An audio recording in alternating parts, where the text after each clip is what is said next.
எங்கள் அப்பாவுக்கு அடுத்து ராஜா ஆகிறதுக்கு அதோனியா அப்சலோம்னு எவ்வளவோ போட்டி போட்டும் தேவன் என்னத்தை ராஜாவாக்குனாரு. ஆலயத்தை கட்டி முடிக்கும் வரைக்கும் கூட தேவ பக்தி உள்ளவனாக தான் இருந்தேன்.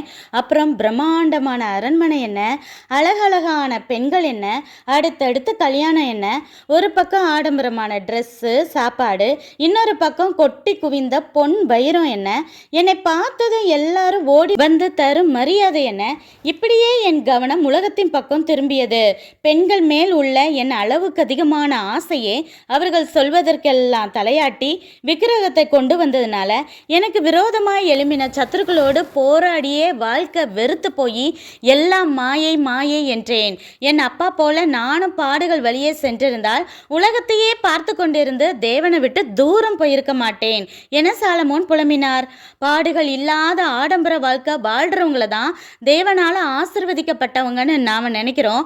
ஆனா உண்மையிலேயே தேவனை விட்டு தூரம் போக செய்யும் எதுவா இருந்தாலும் யாராக இருந்தாலும் அது சாபத்திற்குரியதே என புரிந்து உலக இச்சையிலிருந்து விடுபடுவோம்.